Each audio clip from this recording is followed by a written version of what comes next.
I'm so glad that everybody tuned in tonight. It was a really good show, and I really appreciate everybody being there. Tonight's episode was What's in a Name? Idols, Totems, and Titles, the power of names and those who use them. The beginning of wisdom is to call all things by their right names. It's a Chinese proverb. I like to start out like that. When we're born, we're given a name.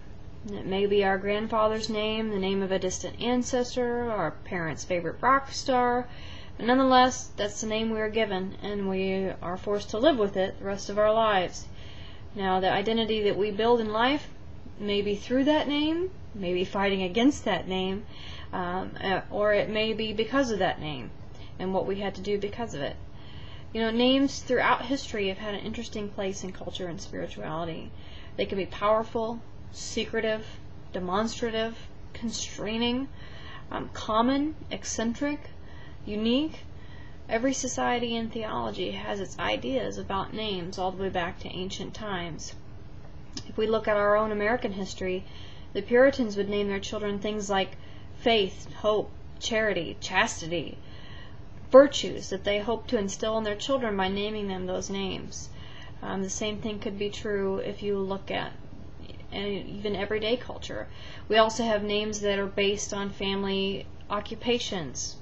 Painter, banker, miller, things like that, names that originally were trade names.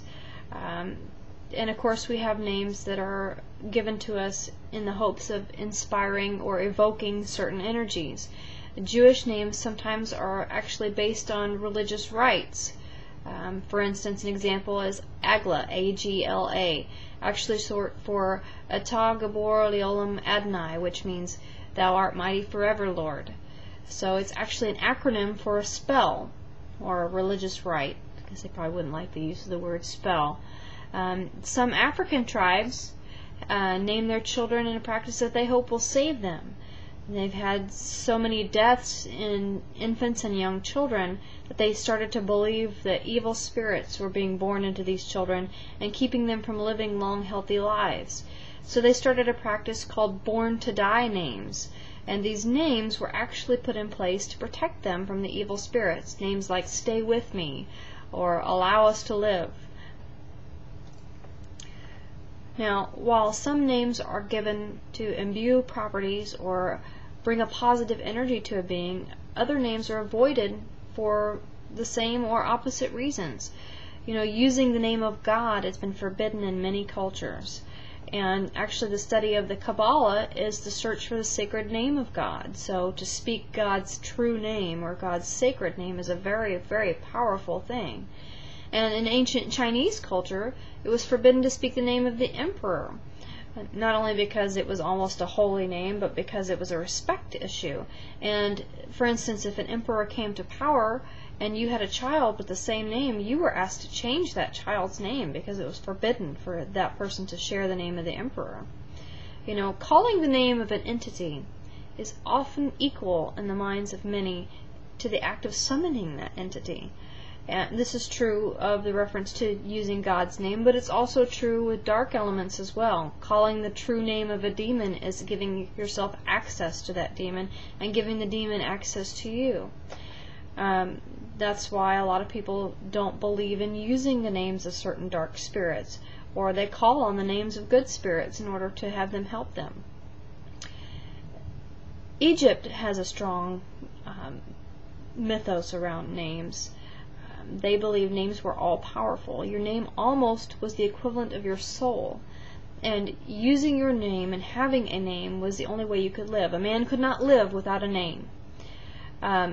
If you've ever seen tombs or burial sites where the name of a noble person has been scratched out on the side of a tomb, or even pictures of this happening, that's done because defacing the name of that person was the equivalent to destroying their soul in the afterlife. They were not able to exist without that name. That's why you see a lot of the names repeated multiple times on the outside of tombs and burial grounds. The Egyptians They thought that the name was so powerful that before battle they would carve the name of their enemy into little clay totems, and they'd make hundreds of these totems, and they'd bake them and fire them, go through the whole process of making this name, and then they'd destroy them before they went into battle, hoping that destroying the name of their enemy would give them power over him.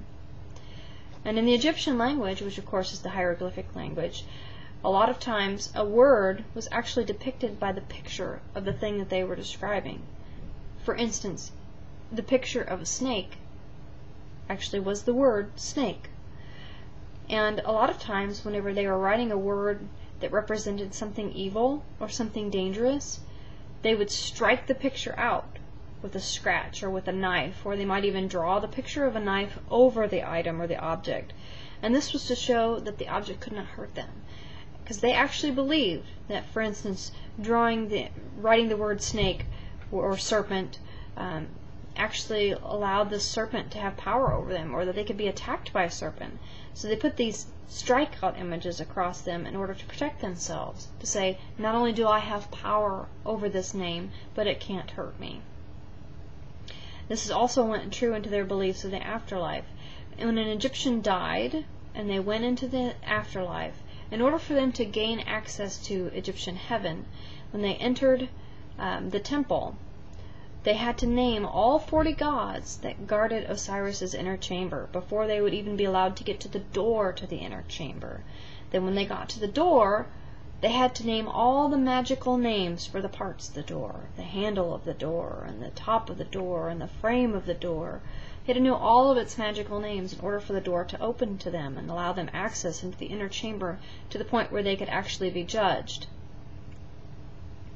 Now, why is this name power associated with our soul? Where does this come from?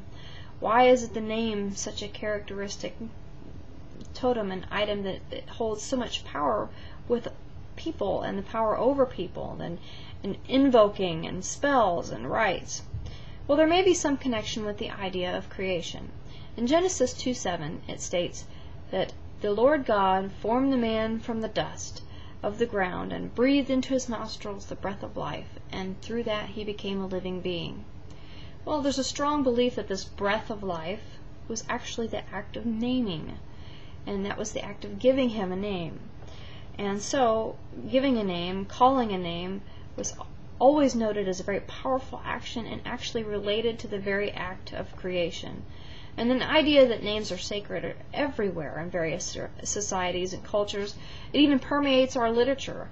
If you've seen the musical Cats, or you've read the T.S. Eliot poems from which the musical was created, the naming of cats is mentioned, where cats have 3 names. Their common everyday name that the family uses, their personal and eccentric name that they are known by with the cat community, and then their secret name that they didn't tell anyone.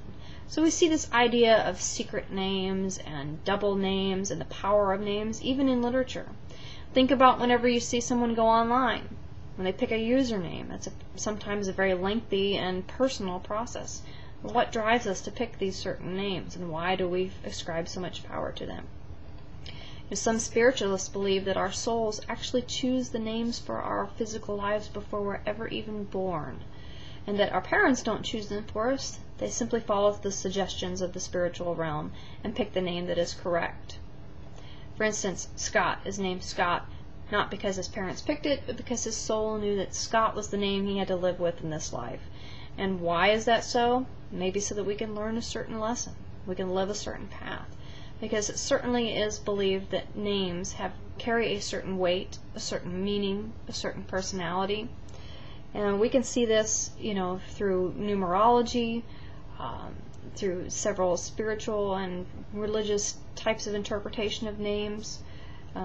Just about as many cultures as you can think of, there's that many ways to interpret a name. Now, there are numbers and numbers of books and internet references if you want to do a name analysis. And of course, I would be happy to do a name analysis for anyone that's interested. Please contact me at thefeelinist@yahoo.com or check out the Third Eye Lexicon's Facebook page. I'd be happy to get you in touch with some good references or do an analysis myself. Power is given to those of us who use names, magicians, spiritualists, priests. Think about the calling out of a demon out of a person's body in an exorcism. They call on the name of God in order to do that, and they call the true name of the demon to drive him out. It's unavoidable that names have power, and the people that use names have power as well. I hope this was an interesting little tribute to the episode of the Lexicon today, and I hope you enjoyed it. Feel free to tune in next week. We're going to have another interesting topic, and I will try to post a recap on YouTube for that too. But I want you to come to the live shows so that you can get in on the discussion, ask questions, make suggestions, put in some debate. It's all fun. So anyway, I'm Kat Harmon, the Feelinist, hoping that you have a wonderful night. Thanks so much for tuning in.